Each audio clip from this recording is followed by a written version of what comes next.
que é o bruxismo, doutora? Pronto, o bruxismo, ele é uma atividade da musculatura facial.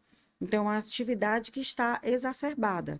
Essa musculatura da face, que são os Que é aqui músculos a bochecha, não é mastigatórios. isso? Isso. Esse músculo aqui, o masseter, um músculo mastigatório, e que ele tem uma atividade acelerada. E que vai provocar alguns incômodos, alguns distúrbios, né? E o paciente muitas vezes tem e vai procrastinando essa condição.